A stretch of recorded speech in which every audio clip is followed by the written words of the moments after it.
श्री सद्गुरु महाराज की जय। जूम करो। श्री सद्गुरु महाराज की जय। थोड़ा आवाज बढ़ाइए। श्री सद्गुरु महाराज की जय। ध्येयं सदा परिभवग्नमभीष्टदोहम्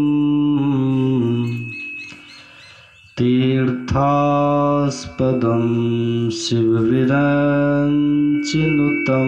शरण्यं भृत्यार्तेऽहं प्रणतपाल भवाब्धिपूतं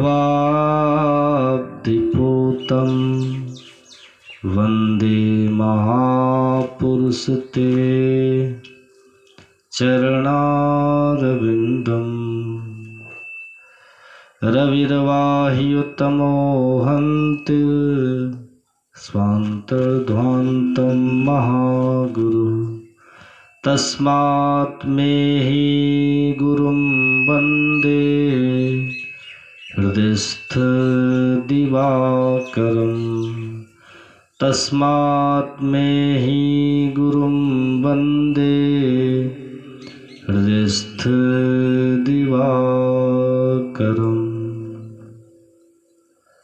बोलिए प्रेम से श्री सद्गुरु महाराज की जय। श्री सद्गुरु महाराज की जय। श्री सद्गुरु महाराज की। मंचासीन पूज्य स्वामी अमोलानंद जी महाराज के पाद पद्मों में नमन। उपस्थित धर्म प्रेमी सज्जन वृंद, पूजनीय माताओं एवं भक्तिमती बहनों,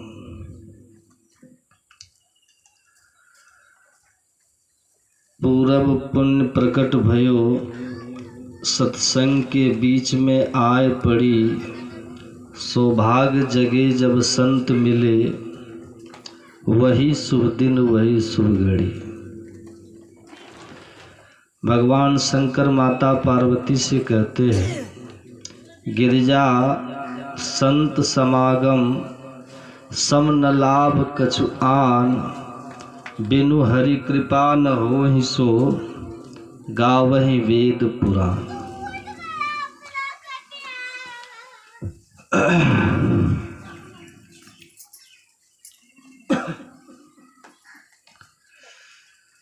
दाद छुहारा छाड़ के विष कीड़ा विष खात, उधो मन माने की बात। मछली को आप निकाल करके घी में डाल दीजिए कि मछली को पानी में क्या रखना है, घी बड़ा महंगा है उसी में रखें। मछली उसमें सांस ले सकती है? मर जाएगी, क्योंकि उसको पानी ही सूटेबल होता है। उसी तरह सत्संग में आकर के सत्संग के ज्ञान को सुनने में रुचि हो जाए। याद रखिए, ये बहुत जन्म जन्मांतर के संस्कार से होता है कि नहीं? ये इतना सहज और सरल नहीं है, इतना सरल नहीं है कि आप सत्संग स्थल में आकर के बैठकर संतों के ज्ञान को, ईश्वर संबंधी चर्चा को, भक्ति के विषयों को, साधना के विभिन्न पहलुओं को सुन सके। ये मन को बहुत ऊंचा होना पड़ता है। मन को आपको सतोगुण की स्थिति में ले जाना पड़ता है, तब राजसी तामसी वृत्ति में रहकर कोई सत्संग स्थल में नहीं आ सकता। आप देखिएगा, दरवाजे पर लोग बैठ करके गप मारेंगे। हो सकता है आप ही के गांव में अभी किसी दरवाजे पर राजनीति के चर्चे चल रहे होंगे, जो व्यर्थ के होते, जिनके कोई सार नहीं होंगे। जो धान निकलने के बाद भूसा कूटने जैसा होगा, लेकिन वह वही करेगा, क्योंकि विष दाद छुहाड़ा छाड़ के विष कीड़ा विष खार। वो विष कीड़ा है, उसके संस्कार अभी वही फिट है। वो यहाँ आकर के बैठ जाए, अपने मन को तन को संतवानियों में लगा दे, ये बड़े ऊंचे संस्कार की बात है। गुरु महाराज कहा करते थे, जिनको सत्संग का लसंग लग गया, उसका संस्कार उसको मनुष्य शरीर से नीचे नहीं जाने देगा। उसका संस्कार उसको मनुष्य शरीर से नीचे नहीं जाने देगा। सुन लेगा सब आदमी, सब आदमी इस विषय की चर्चा सुन लेगा, नहीं सुन सकता, उसका मन टिकेगा ही नहीं, आ ही नहीं सकता, वो आ ही नहीं सकता। उसको लगेगा ये हमारे काम की बात नहीं है। हमारे काम की बात तो अगले चुनाव की रणनीति है। हमारे काम की बात तो दूसरे की निंदा चुगली है। हमारे की काम की बात तो कुछ और है। ये सत्संग हमारे काम की बात नहीं है। जो उसके काम की बात है उसको लगेगा ये हमारे काम की बात नहीं है, क्योंकि जो मनोवृत्ति है वो रजोगुनी है, तमोगुनी है। इसीलिए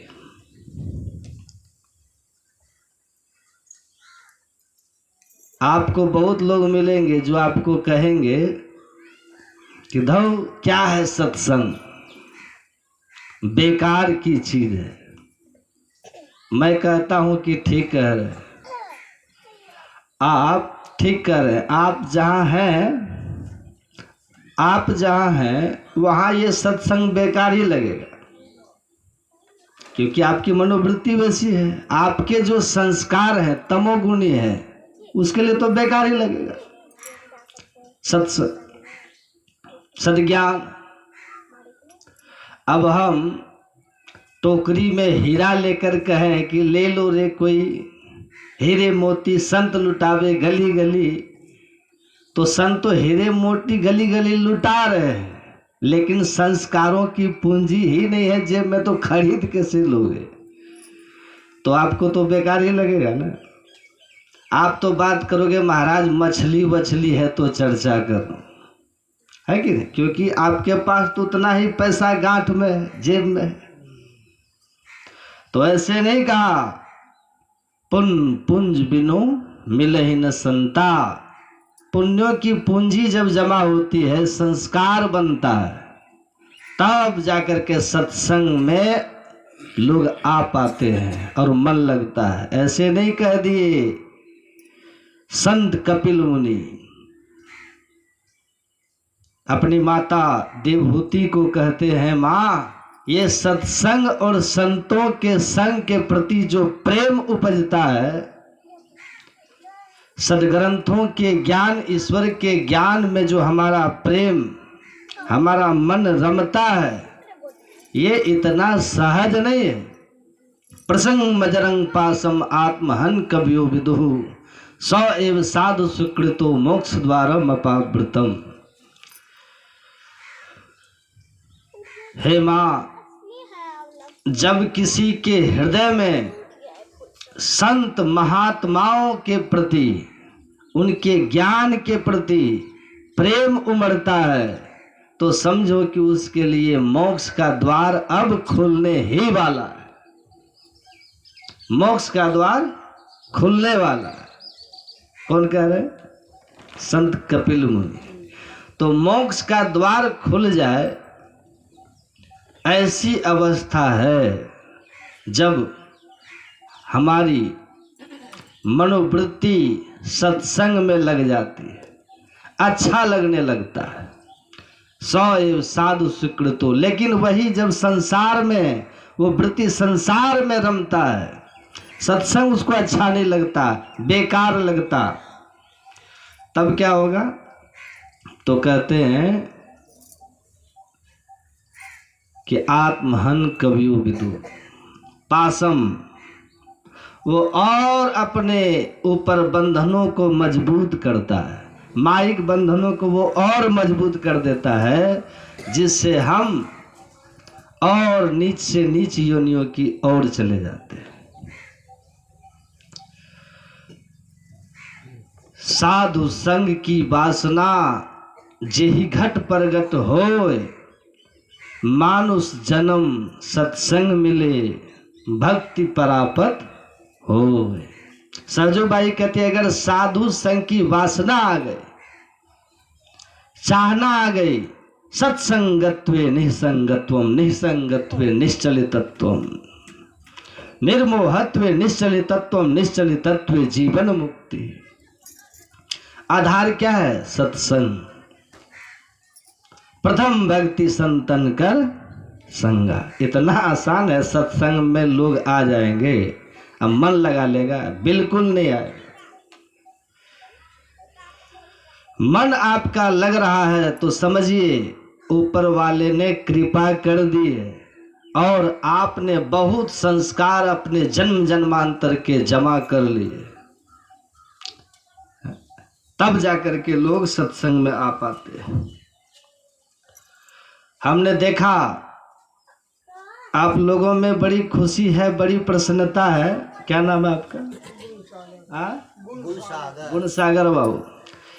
इन्होंने अपने घर के काम धंधों को छोड़ करके, गुणसागर बाबू यहाँ आप लोगों के लिए देखिए सत्संग का व्यवस्था की कि सत्संग लोग सुने, और इनके मन में एक ही भाव है कि हम सत्संग को सुने, और बड़ा अच्छा ये काम कर रहे हैं। ये तो मानो भगवान श्री राम के वचन को इन्होंने चरितार्थ किया।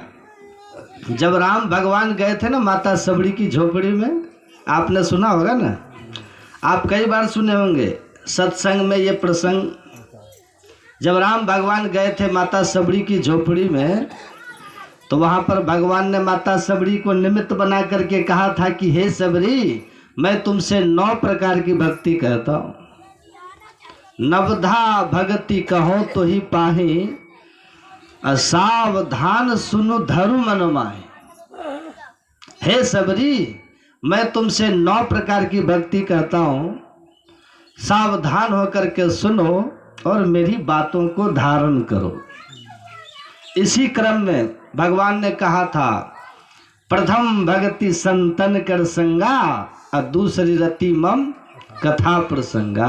पहली भक्ति भगवान ने कहा संतों का संग करो, और दूसरी भक्ति क्या है? भगवान कहते हैं मेरी कथा में, मेरे सत्संग में प्रेम करो, मेरे सत्संग से स्नेह करो, रति करो, प्रेम करो। आप कहिएगा बाबा सत्संग से प्रेम कर रहे हैं, इसका लक्षण क्या है? हम सत्संग में बैठे हुए हैं और बैठ करके सुन रहे हैं, हम सत्संग को प्रेम के साथ सुनते हैं, इसकी पहचान क्या होगी? है ना? कैसे समझें कि जो सत्संग को प्रेम से सुन रहे हैं उसके भीतर में प्रेम है, उनके भीतर में श्रद्धा है? कैसे समझे?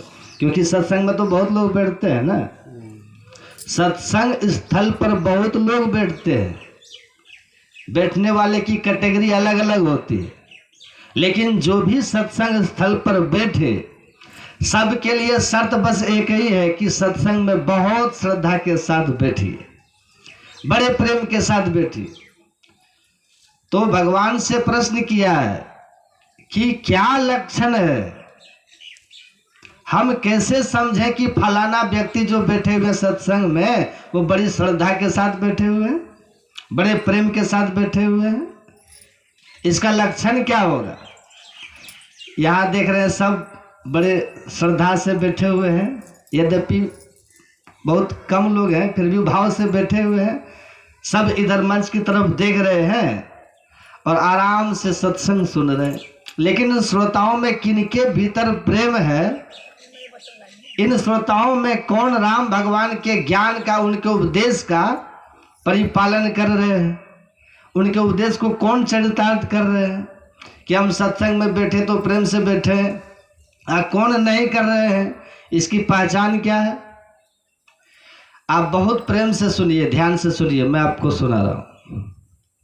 तुलसीदास जी ने इसी बात को लिखा है तुलसीदास जी कहते हैं जिनको सत्संग से प्रेम होगा, जो राम भगवान के उपदेश का पालन करेगा और प्रेम से सत्संग को सुनेगा, तो तुलसीदास जी महाराज कहते हैं सबसे पहला लक्षण जो उसके भीतर होगा वो आरती के पहले उठेगा ही नहीं। जब प्रवचन वो सुनेंगे ना, तो जब तक प्रवचन पूरा का पूरा समाप्त न हो जाए और आरती न हो जाए तब तक वो सत्संग स्थल से उठ करके घर नहीं जाएंगे। समझ रहे हैं? समझ रहे हैं ना बात? ये पहला लक्षण है। तुलसीदास जी कहते हैं राम कथा जे सुनत अघाही, जो सत्संग में बैठ करके अघा जाए कि बस अब हो गया, कितना हम सुनेंगे, बहुत सुन लिए। जो सत्संग स्थल पर बैठे बैठे सत्संग सुन करके अघा जाए, जिसका मन भर जाए, अब उठ करके घर चल दे, तो समझ लीजिए उसको सत्संग से प्रेम नहीं था। ये बात कौन बोल रहे हैं? हम बोल रहे हैं। मेरी बात को मत मानिएगा, है ना? हम नहीं बोल रहे हैं, मेरी बात को मानिएगा भी नहीं। लेकिन ये बात कहने वाले कौन है? मर्यादा पुरुषोत्तम भगवान श्री राम है। और राम भगवान कभी झूठ भी बोलते हैं क्या? राम क्या बोलते थे? राम जो बोलते थे ना, भगवान रघुकुल रीति सदा चली आई, अब प्राण जाई पर वचन न जाए। भले प्राण चला जाए लेकिन भगवान कभी झूठ बोलते थे क्या? उसी भगवान का आदेश है कि सत्संग में जब भी बैठिए तो प्रेम के साथ बैठिए। अभी के देखते हैं बड़े लोगों को, लोग सत्संग करते ही नहीं। बड़े बड़े लोग, अभी के जो बड़े लोग हैं, ये यहाँ के मुखिया जी कौन है? अच्छा, मुखिया जी होंगे, सरपंच जी होंगे, है ना? नेता लोग हैं ना, बड़े बड़े भी लोग हैं यहाँ गांव में। क्या आप ही लोग खले हैं? कितने लोग सत्संग में हैं? एक भी हैं बड़े बड़े लोग? यद्यपि आप लोग सबसे बड़े हैं, लेकिन गांव के समझिए मुखिया जी है, गांव के सरपंच है, बड़े बड़े लोग जिसे हम कहते हैं, ये जो बैठ करके सत्संग को सुनते, आपको पता, जब बड़े लोग सत्संग को बैठ करके सुनते हैं तो छोटे छोटे लोगों को भी, गरीब गुरुआ लोग को भी मन में होता है कि जब सरपंच मुखिया साहब बैठे हैं, तो फिर हमको भी तो सुनना चाहिए, बड़े बड़े लोग आगे बैठना चाहिए। राम भगवान का उपदेश था ना पाठ में अभी। और राम भगवान कोई साधारण है? राम भगवान अवधेश है, अयोध्या के राजा हैं। और अभी जो लोग राजपाट करते हैं, अभी तो 5 वर्षीय योजना है। कहीं मुखिया जी देखिए 3 साल के लिए बनते हैं, कहीं सरपंच देखिए तो 3 साल के लिए बनते हैं, कहीं 5 साल के लिए बनते हैं। पर राम भगवान ने जो राज किया था, आप पढ़िए, राम भगवान ने 11,000 वर्ष तक राज किया है। 11,000 वर्ष कम होता है क्या? यहाँ तो 5 साल में लोग कितना घमंड होता है, हम इतने बड़े मुखिया, हम सरपंच, हम मंत्री हैं, हम एमएलए हैं, हम एमपी लोग कहते हैं ना। लेकिन आप विचार कीजिए, राम भगवान 11,000 वर्ष तक राजा बने, राजा है। कोई साधारण है क्या? राम नहीं नर भूपाला, भुवनेश्वर कालहु कर काला। राम साक्षात भगवान है, वही कालों के भी महाकाल है भगवान। इतने बड़े समर्थ भगवान है। और तभी देखिए, आपने सुना ना पाठ में, भगवान सत्संग कर रहे थे। एक बार रघुनाथ बुलाए, गुरु द्विज पुरवासी सब आए। बैठे गुरु मुनि अरु द्विज सज्जन, अब बोले बचन भगत भय भंजन। राम भगवान ने सत्संग किया है और राम भगवान ने अपने समस्त प्रजाओं को बुला करके बैठाया। इसी तरह उसमें बहुत ब्राह्मण भी लोग थे, ब्राह्मण है, बड़े बड़े राजा महाराजा भी है, और गुरु लोग भी है, बड़े बड़े सम्माननीय आदरणीय लोग भी है। सबके सब सत्संग में बैठे, भगवान की सभा में बैठे। और राजा है भगवान, और खड़े होकर के भगवान ने अपनी प्रजाओं को उपदेश सुनाया। वही सुन रहे थे पाठ, सुनहु सकल पुरजन मम बानी। हे मेरी समस्त प्रजाओं मेरी बात को सुनो। यहाँ भगवान समस्त प्रजाओं को कह रहे हैं, अब वहां पर भगवान अकेले माता सबरी को कह रहे थे ना। यहाँ सबको भगवान करे, वहां भगवान राम अकेले सबरी को करे। इसका मतलब जब एक श्रोता मिले बढ़िया तो एक को भी सुना देना चाहिए खूब बढ़िया से, है कि नहीं? यदि बहुत श्रोता मिले तो बहुत को भी खूब बढ़िया से सुना देना चाहिए। अभी आप लोग बैठे हुए ना यहाँ, मेरे ख्याल से कितने लोग होंगे अभी?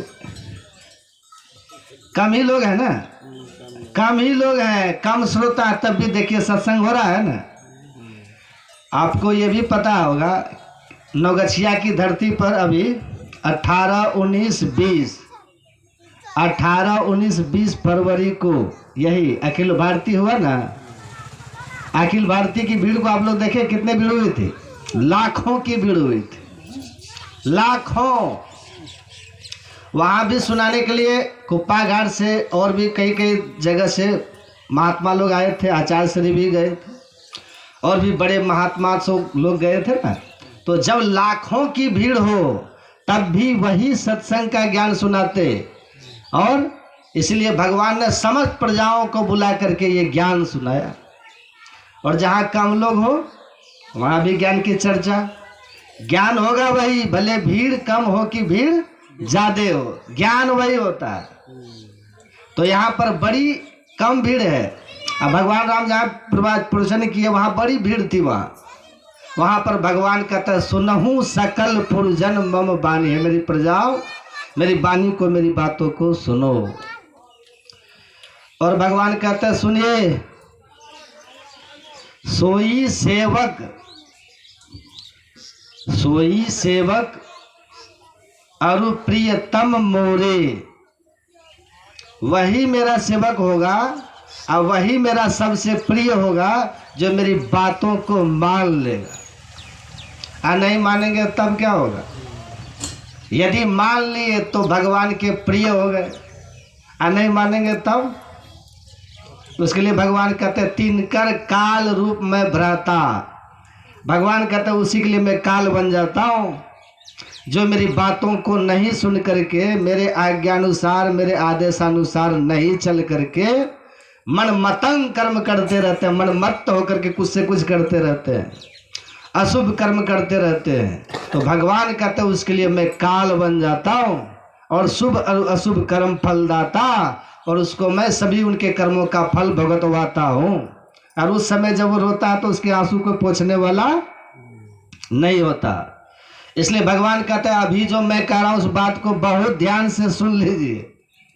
यहाँ भगवान प्रजाओं को कह रहे, वहां भगवान माता सबरी को क्या भगवान ने कहा था? दूसरी रति मम कथा प्रसंगा, है सबरी मेरा सत्संग जहां पर हो, मेरी कथा जहां पर हो उसको बड़े प्रेम से सुनना। तो प्रेम से हम कथा सत्संग सुन रहे हैं, हम भगवान के आदेश का पालन कर रहे हैं, जिससे भगवान हमारे ऊपर कृपा करेंगे, वो हमारे लिए काल नहीं बनेंगे। इसका लक्षण क्या है? लक्षण बस यही है कि जब सत्संग में आप बैठे हैं तो बैठ करके खूब एकाग्र होकर के बहुत प्रेम के साथ, है ना, हम एक चित्त होकर के सत्संग को सुने। और सुन करके हम रह न जाए, सुन करके हम बात को समझें।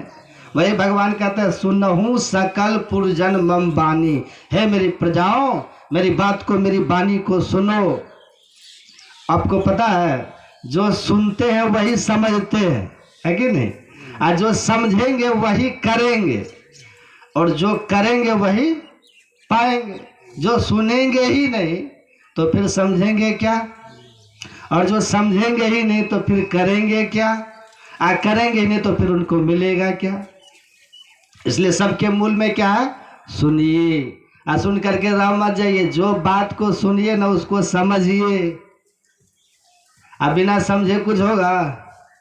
बिना समझे कुछ नहीं। एक जगह सत्संग ऐसे हो रहा था, बड़ी भीड़ थी, यहाँ तो थोड़े लोग हैं ना, बड़ी भीड़ थी एक जगह सत्संग में, एकदम इतनी भीड़ थी कि चला न जाए, एकदम ठसम ठस भीड़, बड़ी भीड़। पैसेंजर ट्रेन में आप लोग चढ़े हैं?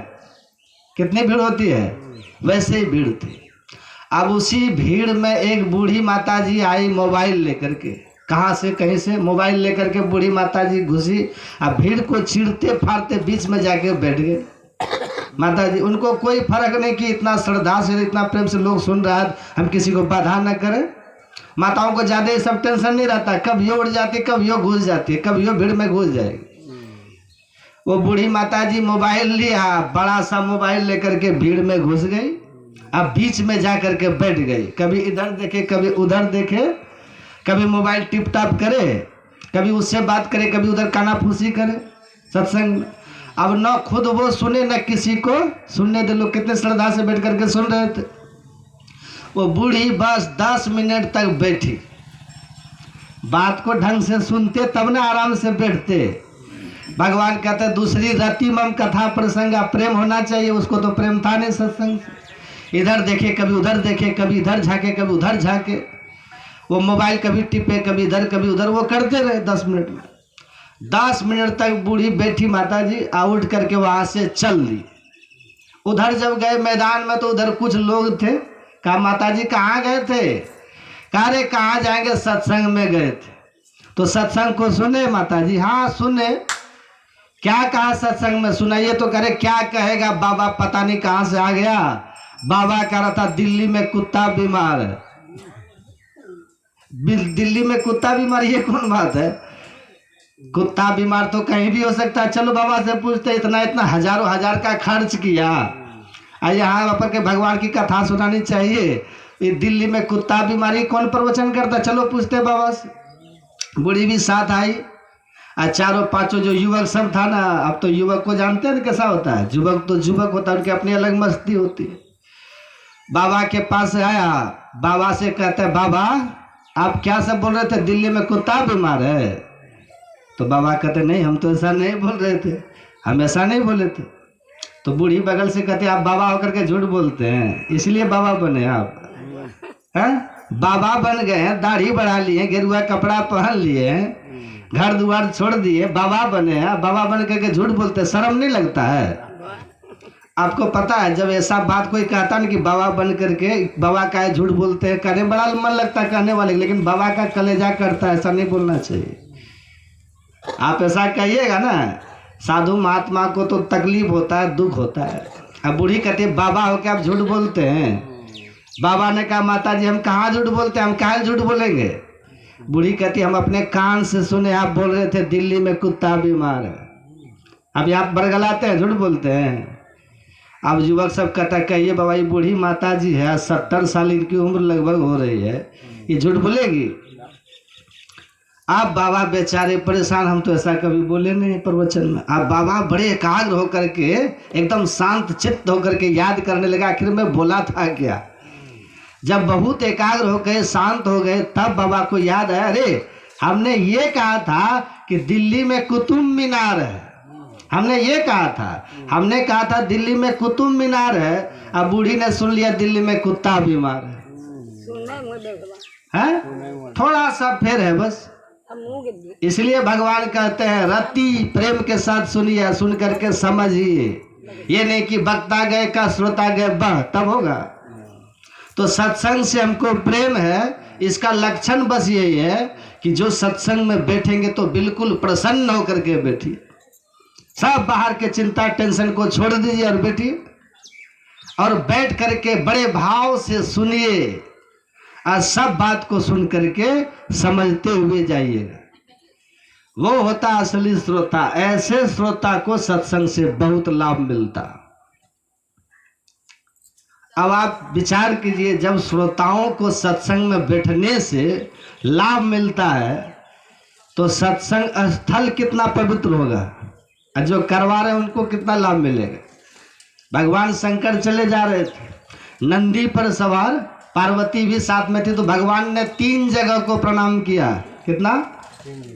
भगवान शंकर जैसे प्रणाम किए तो माता पार्वती ने प्रश्न किया कि प्रभु आप तो देवों के देव महादेव हैं, आप तो सबसे बड़े भगवान हैं महादेव, और सबसे बड़े भगवान होकर के आप धरती पर 3 जगह प्रणाम किए, इसका मतलब क्या हुआ, क्यों आपने प्रणाम किया।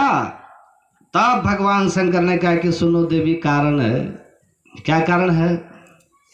भगवान शंकर ने कहा देवी, जहां मैंने पहले प्रणाम किया था ना, उस जगह पर बहुत दिन पहले सत्संग हुआ था। वो जगह पवित्र हो गई थी और वो जगह पुण्यमयी हो गई थी, इसलिए मैंने उसको प्रणाम किया। और ये जो दूसरी जगह है ना देवी, इस जगह पर कुछ दिन के बाद सत्संग होने वाला है।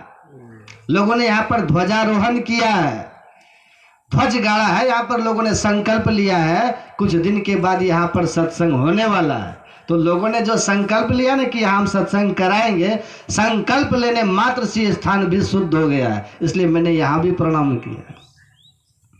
और देवी, यहाँ जो तुम देख रहे हो प्रत्यक्ष में सत्संग हो रहा है, जहाँ सत्संग होता वो स्थान पवित्र हो जाता, वो स्थान पुण्यमय हो जाता, उस स्थान का सौभाग्य जग जाता है, इसलिए मैंने यहाँ भी प्रणाम किया। अब विचार कीजिए, जिस सत्संग स्थल को देवों के देव भगवान महादेव भोलेनाथ वो प्रणाम करते हैं, सत्संग को, सत्संग स्थल को जब भगवान शंकर प्रणाम करते, तो आप विचार कीजिए, जिनका वो स्थान होगा, जिनकी वो जगह होगी, जिनकी वो जमीन होगी जहाँ पर सत्संग हो रहा होगा, समझिए वो कितने बड़े पुण्यात्मा होंगे।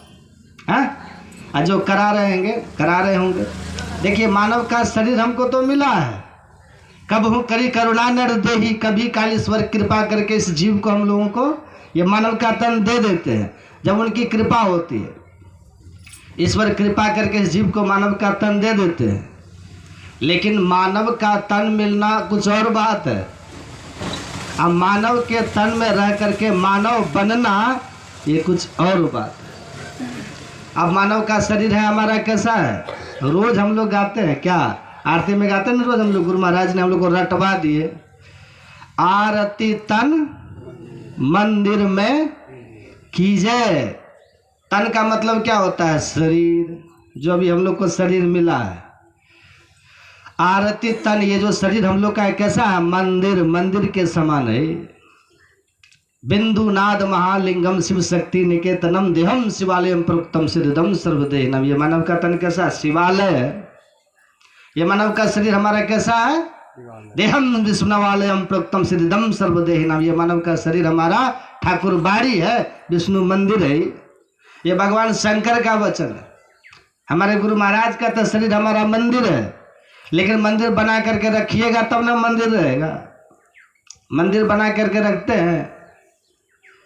हम इटवा आ रहे थे ना, अभी जिनके घर में ठहरे, क्या नाम है? उदय बाबू, बड़े अच्छे सज्जन है बहुत। इन्होंने यहाँ भागवत भी कराया था हमसे, आप लोग तो जानते होंगे, और बीच बीच में सत्संग कराते हैं। उदय, उनके घर में हम लोग ठहरे हैं, बड़े सज्जन परिवार है। और जैसे हम वहाँ से आ रहे थे ना भागलपुर से, तो रास्ते में उधर देखे बड़का बड़का मछली 3-3 किलो की वहाँ देखे, बड़ा एकदम बदबू आ रही, दुर्गंधी आ रही थी। अब वहाँ खरीदने वाले हमने देखा कौन था जानते? सब मनुष्य खड़े थे। आश्चर्य। हम लोग कहते हैं, संत महात्मा लोग कहते हैं, हिंदू मरे तो कहाँ जाते हैं? शमशान, जानते हैं ना सब? हिंदू मरे तो शमशान, और मुसलमान मरे तो कब्रिस्तान। मुसलमान मरे तो कब्रिस्तान, और हिंदू मरे तो शमशान, और मछली बकरी मुर्गा मरे तो इंसान। है इंसान, बताइए, इसको शमशान कब्रिस्तान जैसा हम लोग बना दिए। शंकर भगवान कहते हैं मंदिर शिवालय है, ठाकुर बाड़ी है। सदगुरु महाराज कहते हैं मंदिर के समान है, इसमें भगवान का वास है। जगमग ज्योति निहारू मंदिर में, ये मंदिर में ज्योति जल रही है, लेकिन इस मंदिर को हम देखिए क्या क्या बना रहे हैं? कब्रिस्तान। इसको शमशान बना रहे, कब्रिस्तान हम बना रहे, तो भगवान खुश होंगे? भगवान तब खुश नहीं, भगवान तब नाराज हो जाएंगे। तो आप बहुत ध्यान से सुनिएगा, इस मानव तन में रह करके मानव बनना और बात है, अब मानव का तन और बात है। मानव का शरीर मिलना कुछ और बात है, और मानव शरीर में रह करके मानव बनना ये और बात है। मानव के शरीर में रह करके मानव कौन कहलाएगा? बोलिए ना, आप पढ़िए। मानव तन में रह करके जिनके भीतर दान करने की प्रवृत्ति नहीं है, वो मनुष्य कहला ही नहीं सकता। ये बात हमारी नहीं है। इसी देश के बहुत बड़े सम्राट थे पहले, भर्तृहरि, सुना आपने नाम? विक्रमादित्य का बड़ा भाई भर्तृहरि। और वही गुरु गोरखनाथ के उपदेश से फकीर बन गए, संत बन गए, राजपाट को छोड़ दिए, साधु बन गए। और साधु बन करके साधना किए, साधना करके जब आत्मोन्नति के शिखर पर पहुंच गए, संत बन गए। संत बनने के बाद उन्होंने कहा, ये शाम न विद्या न तपो न दानम, ज्ञानम न शीलम न गुणो न धर्मा, ते मर्तलोके भुवि भार भूता, मनुष्य रूपेण मृगाश्चरन्ति। भर्तृहरि कहते हैं, इस मानव तन में रह करके जिनके भीतर 7 गुण नहीं हो, तो समझ लीजिए वो मानव के तन में पशु है। वो 7 गुण कौन सब है?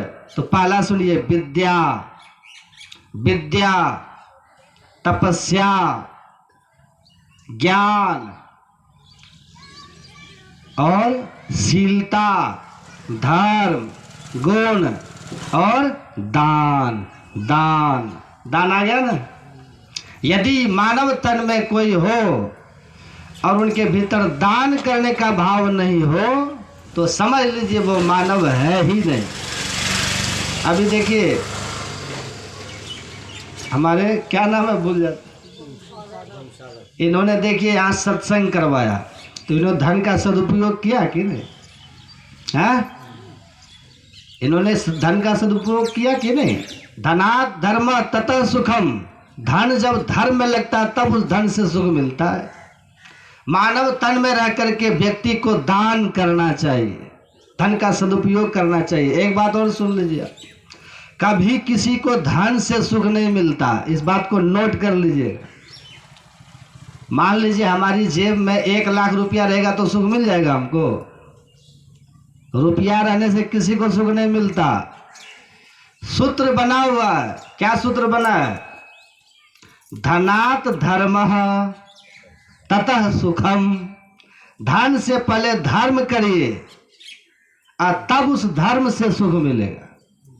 और यदि धन है, अर्थ है आपके पास, अर्थ मतलब क्या? वही धन, संपत्ति, अर्थ है आपके पास, और यदि अर्थ को धर्म में नहीं लगाएंगे तो वही अर्थ आपके अनर्थ का कारण बन जाएगा। उसी अर्थ से फिर आपका अनर्थ हो जाएगा। इसलिए सूत्र बना हुआ है कि हम पहले धन से धर्म करें, और जब धन से धर्म करेंगे ना, तब उस धर्म कर्म से हमें सुख मिलेगा। ये अपने यहाँ का सूत्र है बना हुआ, धनात् धर्म तथा सुखम। पहले धन से धर्म करो और तब धर्म कर्म करने से सुख मिलेगा। और धन रुपये पे से हुआ ना, धन न हुआ। दान करते हैं लोग, धर्म कर्म में लगाते हैं। यही प्रथम गति, सो धन धन प्रथम गति। जाके या तो धन को दान में लगाइए, सत्कर्म में लगाइए, या तो खुद भोग लीजिए, और नहीं तो जो धन रह जाएगा फिर आपके साथ जाएगा, वो है आपके साथ जाने वाला। अभी देखते हैं सब सजे बैठे हुए, कोई पैंट शर्ट में है, कोई धोती कुर्ता में है, माताएं अपने ड्रेस में बैठे, सब बैठे हैं ना। अभी तो सब अलग अलग ड्रेस में बैठे हैं, और जब मरेंगे तब कौन ड्रेस मिलेगा? बाबू हो कि बाबा, हम लोग हो चाहे आप लोग हो, माताएं हो कि पुरुष हो, कोई भी हो, मरेंगे ना तो मरने के बाद सबको एक ही ड्रेस मिलेगा। वो कौन ड्रेस है? वो ड्रेस है, कफन मिलता है ना सबको। अच्छा, कफन किस कपड़ा का बनता है? कफन किस कपड़ा का बनता है? कफन बनता है मार्किन का। उसका नाम क्यों पड़ा मार्किन? मार्किन, पहले मार तब किन।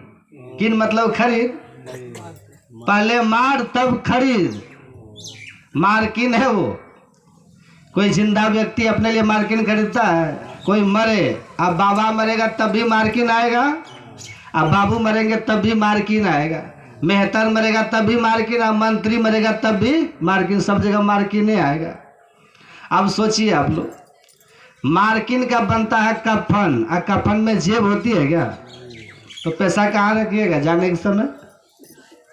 एक बूढ़ी ने कहा बाबा हम लोग तो पर्स रखते हैं, तो पर्स आपको दे देगा ले जाने के लिए? कमर का अधेला भी खोल लेता है। धनानि भूमो पशु ही गोष्ठे नारी गृह द्वारी सखा शमशाने देहश्चितायाम परलोक मार्गे कर्मन गुगच्छति जीव एक, सब धन यही रह जाएगा। इसलिए जब तक शरीर है ना तब तक जितना हो सके धन से धर्म कर लीजिएगा, तो मरने के बाद भी आप तो रहेंगे ना, वहां भी आपको सुख मिलेगा। इसलिए कंजूस मत बनिए। कंजूस बनना ठीक बात है नहीं है। कंजूस व्यक्ति को रामायण में मुर्दा कहा गया, पढ़ लीजिए रामायण। कंजूस को मुर्दा कहते हैं। 14 प्रकार का मुर्दा, उसमें कंजूस भी है। इसलिए कंजूस कभी नहीं बनिए, उदार बनिए। व्यक्ति को भगवान ने जो दिया उसी का, यदि कोई भिखारी आ गए, कोई मंगता आ जाए, या सत्संग में देना पड़े, धर्म कर्म में देना पड़े, वहां कभी ना मत कहिए। साधु जोगी पेखना, खाली हाथ ना देखना। जहां दान करने की नौबत आए, जो अपने पास है, पान नहीं पान की डंटी, जानते ना, पान नहीं पान की डंटी, इसका मतलब क्या? पान की डंटी दे दीजिए। जो भी आपके पास है वही थोड़ा बहुत दे दीजिए, कभी ना मत बोलिए, कंजूस मत बनिए। लेकिन लोग कंजूस बन जाते हैं, कंजूस लोग बन जाते हैं। एक व्यक्ति था, बड़ा कंजूस था। अब उसके पास एक डब्बा में गाय का घी था 50 ग्राम। अब वो गाय का घी उसके छरदादा के समय से चला आ रहा था। छरदादा आप जानते हैं ना? अपने पिता के पिता दादा हो गए, और दादा के दादा हो गए परदादा, अब परदादा के दादा हो गए छरदादा। आप समझिए कितना लंबा समय। तब का 50 ग्राम गाय का घी एक डब्बा में अभी तक चल रहा है। सोचिए, और रोज खाता था। कैसे खाता था जानते हैं? वो जब खाने के लिए बैठे ना, तो घी निकाल करके वहां रख ले, और डब्बा में रोटी को रगड़े बाहर से। डब्बा में रोटी रगड़ रगड़ करके, और वही रोटी वो खा ले। ऐसे उनका सब खाया था। एक दिन क्या होता है, वो व्यक्ति कहीं गया था बाहर, और जो घी का डब्बा था ना, उसको अलमारी में बंद करके ताला मार के चला गया। अब उसका बेटा था घर में, तो पिताजी चले गए उधर। अब बेटा घर में जब भोजन करने का समय हुआ, तो कहा कि घी आज कैसे खाएंगे, तो विधि विधान से घी खा लिया। जब उसका पिताजी उधर से आया तो पूछा, बेटा भोजन किया? हाँ पापा कर लिए। घी खाया था? हाँ पिताजी घी भी खा रहे थे। कैसे घी खाया जी? कहा कि पिताजी रोटी ले लिए थे, और अलमारी पर रोटी को रगड़ दिए थे बढ़िया से। जैसे अलमारी में डब्बा रखे थे ना घी का, जिस अलमारी में, उस अलमारी में ऊपर में रोटी को रगड़ दिया, वही रोटी खा ली। ऐसा कंजूस सुने कभी? ऐसा होना चाहिए किसी को? अरे खले पीले साथ जाता, जानते हैं ना? इसलिए बढ़िया से खा पी लीजिए, दान पुण्य कर लीजिए, जाना तो है ही है। इसलिए कंजूस कभी किसी को नहीं बनना चाहिए। जो भगवान ने दिया उसी में थोड़ा बहुत दान पुण्य करते करते चलिए। ये यदि गुण है इस मानव तन में, तो समझिए हम मनुष्य हैं, तभी हम मनुष्य हैं। और थोड़ा सा सुनिए ध्यान से। हम लोग का जो शरीर है ना, अभी देख रहे हैं ना शरीर, हम लोग के शरीर का 2 भाग है। कितना? बहुत ध्यान से अब सुनिए। इस शरीर का 2 पार्ट्स है। एक आंख से नीचे है, एक आंख से ऊपर है। आंख के नीचे के भाग को क्या कहते हैं? पिंड। क्या कहते हैं? पिंड। आंख से नीचे के भाग को कहते हैं पिंड, और आंख से ऊपर के भाग को कहते हैं ब्रह्मांड। ये ब्रह्मांड है। ये आप गांव घर में देखते हैं ना, जब लोग गुस्सा आता है तो क्या कहता है? मारेंगे ब्रह्मांडे फोड़ देंगे, कहता है ना? कहता है ना, कपारे फोड़ देंगे, मारेंगे लाठी ब्रह्मांडे फोड़ देंगे। तो ब्रह्मांड किसको कहता है? इसी को नहीं कहता है। तो आंख से नीचे के भाग को कहते हैं पिंड, और आंख से ऊपर के भाग को कहते हैं ब्रह्मांड। अब थोड़ा सा ध्यान से सुनिएगा। आंख के नीचे बड़ी गंदगी है ना, बड़ी गंदगी है। और इसी गंदगी में, इसी शरीर में ये जम का बासा भी है। अब आंख बंद करते हैं तो क्या दिखता है?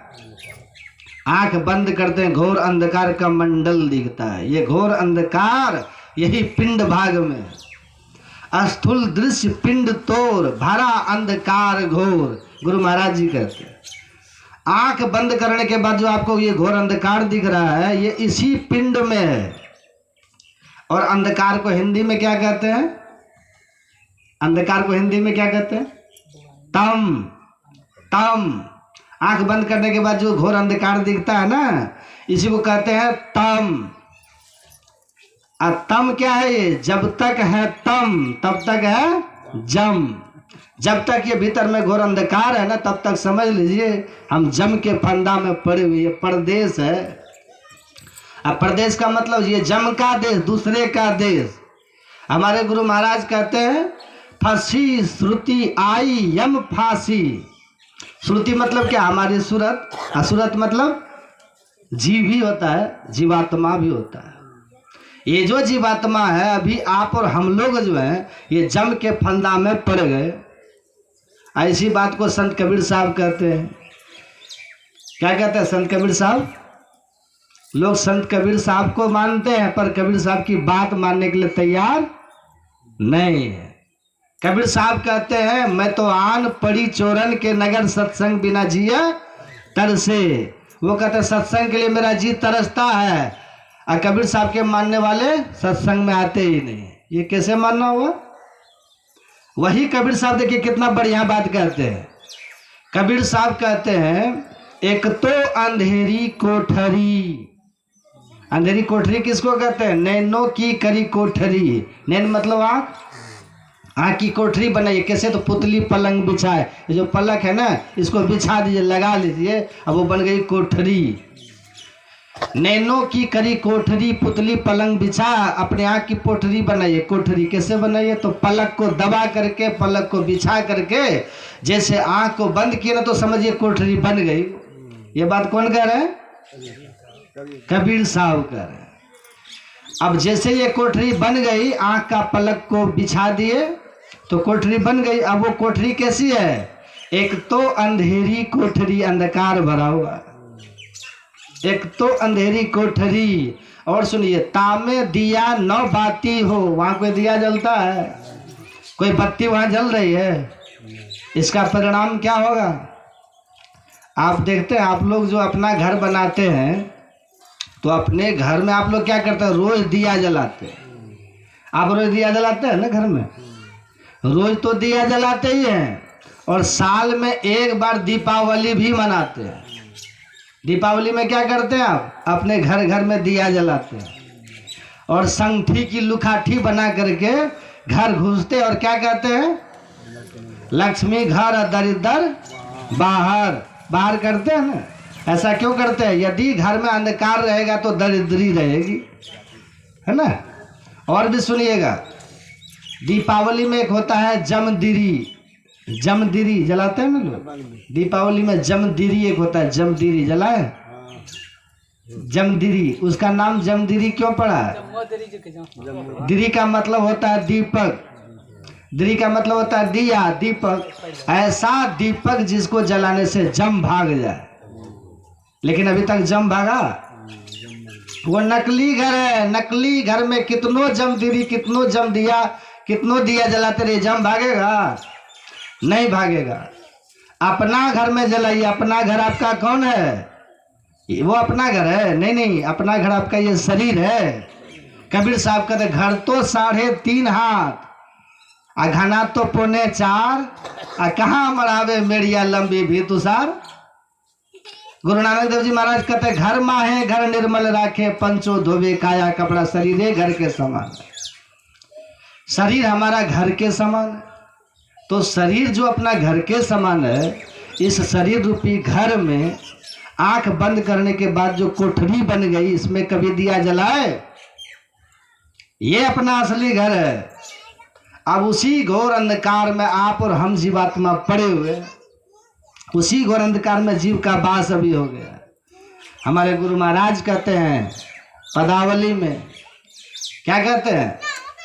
जग तम कूप, तम मतलब अंधकार, जग मतलब ये संसार, जग मतलब ये संसार, तम मतलब अंधकार, कूप मतलब कुआं। तो गुरु महाराज जी कहते हैं आंख बंद करने के बाद ये घोर अंधकार दिखता है, ये क्या है? जग तम कूप, ये अंधकार का कुआं है, बड़ा ही भयंकर, बड़ा खतरनाक है। और क्या है ये? जग तम कूप, बड़ा ही भयंकर, क्या है? तो घट बीच घोर अंधारी, आंख के भीतर जो घोर अंधकार है ना, यही है ये अंधकार का कुआं। अता में जीव, उसी अंधकार में ये जीव रहता है। आप और हम उसी अंधकार में रहते। ता में जीव, उसी में ये जीव रहता है। सहे नाना दुख, उसी में ये जीव तरह तरह का दुख भोगता रहता। उसी में वो अपना घर है। एक तो अंधेरी कोठरी, अता में दिया न बाती, ये कोई दिया कभी जलाए नहीं। बाहर के घर में जमदीरी जलाते रहते हैं। कबीर साहब कहते वहां एक बार दिया जलाइएगा तो परिणाम क्या होगा? दिया जलाना नहीं, जिला वहां पहले से जल रहा है, दिया दीपक वहां पहले से जल रहा है। बस हमको दीपक को देखने की युक्ति जान करके, गुरु से दीक्षा लेकर उसको देखने की युक्ति जानकर उसको देखने का प्रयास करना। देखते देखते वो दिखने भी लग जाता है। ये आश्रम बाबा जो रहते हैं वहाँ सत्संग होता है, ध्यान होता है ना, गाना अभ्यास कराते हैं आश्रम में। हाँ, वहाँ जाके ध्यान कीजिए, या फिर अपने घरों में भी ध्यान कीजिए। कबीर साहब कहते हैं इस बात को, कबीर साहब कहते हैं घट घट दीपक बरे, लखे नहीं अंध है। अभी नहीं दिखता क्योंकि हम अंधे बने, लेकिन लखत लखत लखी पड़े, देखते देखते दीपक देखने में आ जाएगा। परिणाम क्या होगा? लखत लखत लखी पड़े, कटे जम फंद, जम का फंदा कट जाएगा। तो दीपक सबके भीतर जल रहा है, ये जमदीरी। अभी इसी घोर अंधकार में आप और हम, यही पिंड भाग है शरीर का, आंख से नीचे पिंड भाग। साधु महात्मा के भीतर अंधकार नहीं रहता है, पता है? जो सच्चे साधु होते हैं ना, उनके भीतर आंख बंद करने पर अंधकार नहीं रहता है, उनके भीतर प्रकाश होता है। ये बहुत बड़ी बात है, ध्यान से सुनिए, उधर छोड़िए, इधर सुनिए। उनके भीतर प्रकाश रहता है, सुनिए ध्यान से, इधर उधर चंचल मत होइए। भागने का मन नहीं कर रहा आप लोग को? भागने का मन कर रहा है? बंद कर दें। अपना कुप्पा घाट आश्रम है ना, जानते हैं ना आप लोग, तो जाते ही रहते होंगे। कुप्पा घाट आश्रम में इसी देश के एक बड़े, बहुत बड़े महात्मा आए थे, बड़े प्रसिद्ध महात्मा। क्या नाम था? नहीं, पहले, अभी बेचारे प्रारब्ध कहिए ऐसा कुछ हुआ होगा, वो अभी जेल में है दुर्भाग्य से। नाम सब जानते हैं, उनका नाम था आसाराम बापू, जानते हैं ना? कुप्पा घाट आए थे, बच्चा बच्चा जानते हैं उनको, आसाराम बापू। कोई उनका प्रारब्ध है, बेचारे जेल में दुख भोग रहे हैं। वही आए थे कुप्पा घाट, सब कोई जानते होंगे। जब वो आए थे ना, उस समय महर्षि संत सेवी परमहंस जी महाराज थे कुप्पा घाट में, हम लोग भी वही थे। तो वो जैसे आश्रम आए थे, उनका सत्संग था सेंडिस कंपाउंड में, उनका निवास था अपने आश्रम कुप्पा घाट में, आसाराम बापू का। तो वहाँ जब वो आए रहे वहाँ, तो उन्होंने पूछा कि यहाँ के, अभी यहाँ के स्वामी जी कौन है, आचार्य कौन है अभी कुप्पा घाट में? तो लोगों ने कहा कि अभी यहाँ के महर्षि संत सेवी परमहंस जी महाराज हैं, हमारे सदगुरु महाराज थे, वो शरीर छोड़ दिए थे, अभी महर्षि संत सेवी जी महाराज। तब उन्होंने कहा हम उनका दर्शन करना चाहते हैं, उनसे हम मिलना चाहते हैं। तो फिर कुछ लोग पूज्यपाद के पास गए, कहा कि आसाराम बापू आए आपसे, वो मिलना चाहते हैं, आपका दर्शन करना चाहते हैं, कुछ बातचीत भी करेंगे। तो पूज्यपाद ने कहा ठीक है, हम कल दोपहर के समय भोजन करने के बाद जब बैठेंगे ना निवास में, तो वो आए, हम मिलेंगे। समय आ गया, दोपहर का समय था, संत सेवी जी महाराज भोजन किए, उनका जो देखे निवास में बैठक, उसी बैठक में अपने आसन पर वो बैठे। आज थोड़ी देर के बाद उधर से आसाराम बापू भी आए तो दोनों में बातचीत होने लगी। थोड़ी देर तक बातचीत हुई, फिर पूज्यपाद के रूम में जाने का समय हो गया तो वो जाने लगे रूम में अपना। जैसे वो रूम में संत शिव जी महाराज जाने लगे तो पीछे पीछे आसाराम बापू भी चले गए। पूज्यपाद जैसे गए रूम के भीतर तो आसाराम बापू भी बिना कहे रूम में घुस गए, चले गए। और रूम में गए तो महापुरुष थे ना, उनके रूम में शांति विराज रही थी। जैसे रूम में गए तो आसाराम बापू ने कहा कि महाराज जी आपका रूम तो बड़ा शांत है, रूम में तो बड़ा आनंद है, आपके रूम में बड़ा अच्छा लग रहा है। तो हुजूर ने कहा हाँ, लेकिन एक कमी है आपके रूम में। कर्मकांडी थे ना वो। कहा एक कमी है आपके रूम में। कहा क्या कमी है? कहा कि महाराज जी यदि आप अपने कमरा में एक देसी गाय का घी का दिया यदि जला करके हमेशा रखिएगा ना तो इससे बड़ा सुकून होगा, शुभ होगा और बड़ा सुख मिलेगा। अब वो बेचारे कर्मकांडी थे आसाराम जी। अब पूज्यपाद महर्षि संत शिव जी महाराज के महान शिष्य थे, गुरु महाराज के, जानते हैं ना। अब जैसे आसाराम बापू ने कहा कि अपने कमरा में एक गाय के घी का दिया जला करके रखिए, वैसे पूज्यपाद ने कहा कि महाराज साधु के कमरा में दिया नहीं जलता है, साधु के हृदय में दिया जलता है।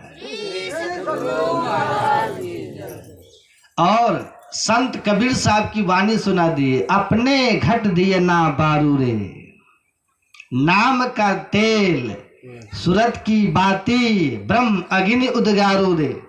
जो मंत्र गुरु ने बता दिया है उसी मंत्र को खूब बढ़िया से जपिए, मने मन जपिए। न माला चाहिए न गिनती करने, कितना आसान है। गुरु जो मंत्र जपने के लिए बता दे उसी मंत्र को मने मन खूब बढ़िया से जपिए। और वही जो नाम है ना, जो मंत्र आपको गुरु महाराज दिए है, वही तेल के समान है। और अपना जो ख्याल है, अपनी जो सूरत है, वही बत्ती की तरह है। जब मंत्र में मन सूरत हमारी मिल जाएगी, बस वहीं पर प्रकाश हो जाएगा।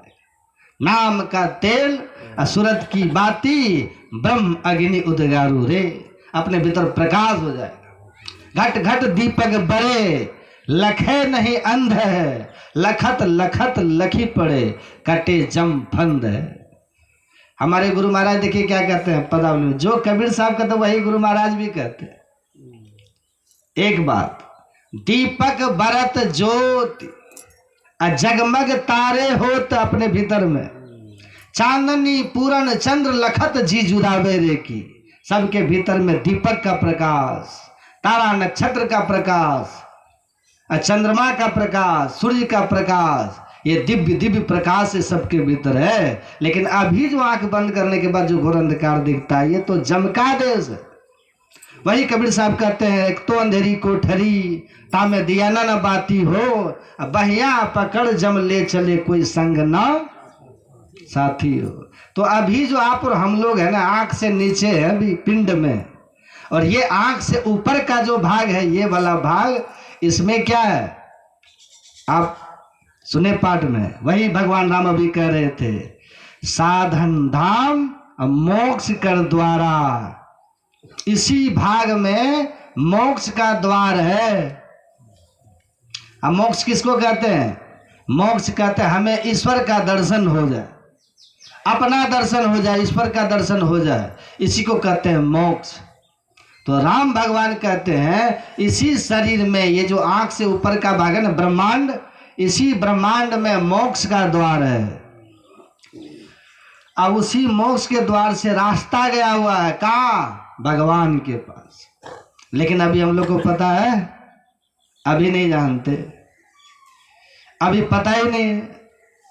इतना सुंदर मानव का तन, भगवान कह रहे थे ना, बड़े भाग मानुष तन पावा, सुर दुर्लभ सब ग्रंथ गावा। जो शरीर देवताओं को दुर्लभ है, वो शरीर हम लोगों को, आपको, सुख को मिला हुआ। ऐसी शरीर में, एकमात्र मानव शरीर में ही रह करके कोई भगवान का दर्शन कर सकता, दूसरे शरीर से नहीं होता दर्शन।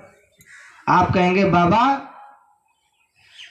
जटायु गिद्धराज को तो गिद्ध के देह में हो गया था दर्शन, हुआ था ना, और काकभुसुंडी को भी हुआ था दर्शन, और गरुड़ के पीठ पर तो भगवान बैठते ही हैं। और भागवत में भी लिखा है कि गजेंद्र को भी भगवान का दर्शन हुआ था, हाथी को दर्शन हुआ था। ये तो बड़ी बड़ी बातें हैं, लेकिन आप पढ़िए, ठीक से पढ़िए, जब संत मत के सत्संग को समझिएगा। सुन रहे हैं ना सब आदमी, सुन रहे हैं ना, उब नहीं रहे, सुनिएगा ध्यान से। इन्हें की बकता गया का श्रोता गया ये जो दर्शन हुआ था ना, भगवान से ही पूछा, राम भगवान से पूछा, भगवान ये जो आपका दर्शन हुआ, बड़े बड़ों को हुआ दर्शन, ये भगवान का दर्शन हो गया ना? तब पढ़िएगा रामायण में भगवान खुद क्या कहते हैं। भगवान ने खुद कहा, गो गो चर जहां लगी मन जाई, आ सो सब माया जानो भाई। भगवान ने कहा, हे लक्ष्मण जी, इस आंख से जो दिखाई पड़े वो माया है, वो मैं नहीं हूं। ये हाथ से जो पकड़ में है वो माया है, मैं नहीं हूं। इस मुंह से जो बोल सको माया है, मैं नहीं हूं। इस पैर से जहां तक चढ़ करके जा सको वो माया है, मैं नहीं हूं। अब मन जानते ना, सबके भीतर तो मन है ना, मन, ये मन भी जहां तक जा सके वो भी माया है। तो भगवान का दर्शन कौन करेगा? भगवान का दर्शन उन्हीं को होता है जो पहले अपना दर्शन कर लेता है। इबादत है किसी नासाद को फिर साध कर देना, इबादत है किसी बर्बाद को आबाद कर देना। यही सिखाया सागर हमने मुर्शद का कदम छूकर, अगर हो खुदा से मिलना तो पता खुद का लगा लेना। जब खुदा से मिलना चाहते, भगवान से मिलना चाहते हैं, तो पहले अपना पता लगे, पहले अपना दर्शन कीजिए कि हम कौन है। अभी तो कोई कहते हम काला है, कोई कहते हम गोरा है, कोई कहते हम स्त्री है, कोई कहते हम पुरुष है, कोई कहते हम बच्चा है, कोई कहते हम बूढ़ा है, कोई कहते हम जवान है। अरे तो शरीर के लिए कह रहे हैं आप तो शरीर थोड़ी है, आप शरीर में रहने वाले शरीर ही है। आप जीव तत्व है, जीव नित्य, ये नित्य तत्व है जीव। अपना दर्शन पहले होता है कि ये रहा मैं, ये रहा आत्मा मैं, ये दिख जाता है। और जब आत्मा का दर्शन हो जाता है तो फिर उनको आत्मदृष्टि हो जाती है, उसी आत्मदृष्टि से परमात्मा का दर्शन।